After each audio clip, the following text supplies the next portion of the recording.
7 years later, the U.S. Patent Office issued a one-sentence decree. You can patent anything in the world that's alive except a full-birth human being.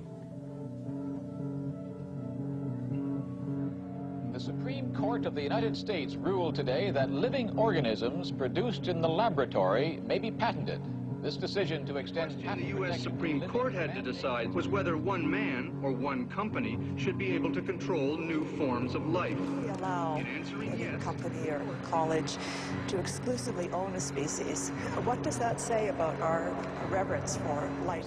Quote, Doctors Wood and Robertson were asked their opinion regarding the priming of human populations for pandemic flu using live viral vaccines, and if they consider it to be a good idea. The Academy of Science recently gave its top honor to a University of Texas biologist who says the Earth would be better off if 90% of the human population was wiped out. Mr. Speaker, last week's New York Times Magazine featured an interview with Supreme Court Justice Ruth Bader Ginsburg. Some of her comments were absolutely astonishing, coming from a sitting Supreme Court justice. Quote, frankly, I had thought that at the time Roe was decided, there was concern about population growth, and particularly growth in populations that we don't want to have too many of. The negative impact of population growth on all of our planetary ecosystems is becoming appallingly evident. But the controversies which have erupted at the conference illustrate the problem of coming to grips with issues that are deeply divisive and which have a profound moral dimension. The United Nations can and should play an essential role in helping the world find a satisfactory way of stabilizing world population. The United Nations should certainly be among the catalysts and coordinators of this process.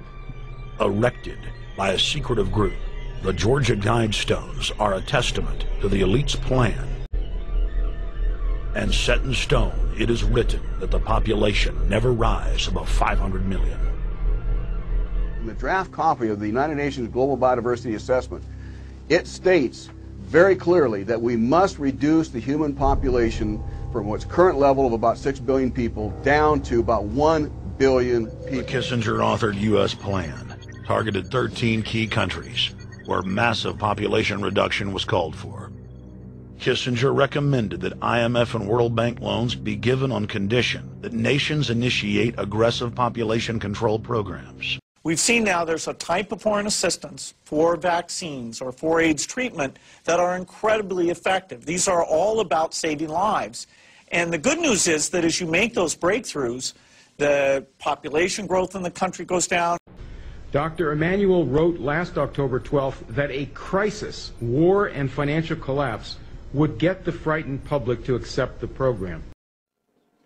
It's the vaccine that can't come soon enough. Now, according to The Independent, those first doses could be given out before results verifying its safety are even available. Katie, I totally get it. This is a totally charged issue. But remember, aside from clean water, nothing has saved more lives than vaccines. This public health advert is from America's swine flu scare of 1976.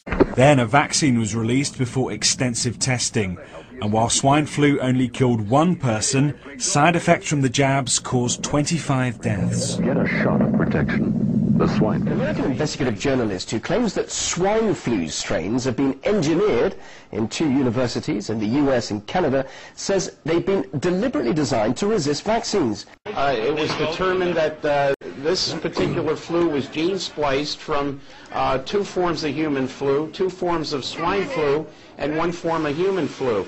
The problem is when they looked at the molecular clock of this enzyme, they determined that it was rapidly mutating in humans. The problem with that is, of course, any new mutated version of this particular virus would be immune to any vaccine already created to handle the previous type of virus. They don't call them viruses anymore. They call them, quote, mock-up files. They're laboratory recombinants. Genetically modified, mutated, hybridized, new laboratory creations that they don't even want to alert or alarm the public, so they have new names, new terminology. Also claiming, Wayne, just finally, that the World Health Organization is aware of this this nightmare scenario, as you call it, and is actually suppressing all this. Now, how do you know that, and why would they be suppressing such an alarming situation if it is true? I was told by the research community that there were two meetings on this particular strain of flu, one in Vietnam and one in Hong Kong. Both of those were unusually closed to the public and to the press. That was a unique situation. The other thing is that we may be on something here that begs of a criminal investigation. The 4 labs that I was told are involved in this development, the genetic development, this particular influenza, are the Biosafety Level 4 laboratory at the University of Wisconsin in Madison, the Armed Forces Pathology Institute in Rockville, Maryland, and the U.S. Army Infectious Disease Laboratory in Fort Detrick, as well as the National Institutes of Health in Bethesda, in addition to the National Microbiology Laboratory in Winnipeg in Canada. It would seem that with the feeling that this could have been genetically engineered on purpose, that this begs of a FBI and Royal Canadian Mounted Police investigation. I talked to the scientists, then I went and I talked to the federal bureaucrats who are defending thimerosal, and I said, what are you relying on? And I looked at the science they're relying on, and I can tell you, Joe, it is so weak, and you and I have seen, legal practice with junk science, and we know, what these phony scientists are who create this stuff. Big tobacco. Right, and they're working with the pharmaceutical industry, and we now have the transcripts of this secret meeting that they did in Simpsonwood, Georgia in the year 2000, and it's the most horrifying thing that you can read, Joe. There's scientists there from the government who are saying, very, very badly let down by what is supposedly the upper echelons of science, the final arbiters of whether something is real or not real. And I was particularly dismayed because I had access to the closed session minutes that had been subpoenaed from the previous IO meeting, where it became clear, it was explicit, that the sponsoring agency, the Centers for Disease Control, had instructed the IOM to come to a negative finding. And that was alarming to me. And it was clearly borne out by the decision they took at the end of that meeting, that there was no link. And that went against much of the science that's been published, much of the biological plausibility, and the call for an end to research into vaccines and autism was simply a disgrace. In our morning meeting, get your child vaccinated or risk going to jail. If your child isn't vaccinated, you could be looking at a fine or even jail time. That's what's happening now. It is absolutely important that all children are vaccinated because, number one, that is our law. Why jail time, Betty? Isn't that a little extreme? Well, what's happening is it's really not about jail time. What it's about is giving a little extra encouragement to those parents who have been derelict up until this point. Well, it's quite Orwellian to call jail time encouragement. And as long as I've been on this planet, I don't think I've seen anything like this before. Some New York hospital workers are fighting back. It's very disconcerting to me. Refusing to take the seasonal flu or the H1N1 vaccine mandated by the New York State Health Department for healthcare workers statewide. It reminds me of the 1976 swine flu pandemic that was out.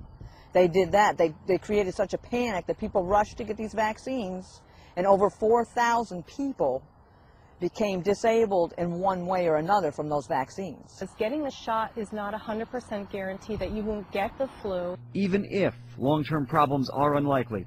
These workers say they'll be protesting at the state capitol on Tuesday as they're left with the choice: keep their jobs and get the shots, or be out of work just before Christmas. 2007, President Bush signed the National Security Presidential Directive 51. Most Americans would agree that it would be prudent to have a plan to provide for the continuity of government. They have such a plan. Beginning in October, the Army plans to station an active unit inside the United States. Why is the media on one hand saying there are no FEMA camps, but on the other hand, legislation has been introduced to build them? Here's H.R. 645 legalizing what has already been developed, what's already been paid for by FEMA. The government doesn't build things that are not needed or that there aren't contingency plans that say there's a reason for them. Polyguard vaults, and you go to their website, and we also have photos of the trucks, giant 18-wheelers, and they're just all there. Now, we know this is FEMA. We know that these are coffins. Some people are debating that because we have all the news articles where it says FEMA's ordered coffins and body bags by the millions. This is just one stockpile just a few miles away from the Atlanta airport, which is the largest airport in the United States. Now, FEMA and the CDC say that they're, by the way, this is nearby the CDC, Center for Disease Control. They say that they're only doing this in case there's a mass biological outbreak.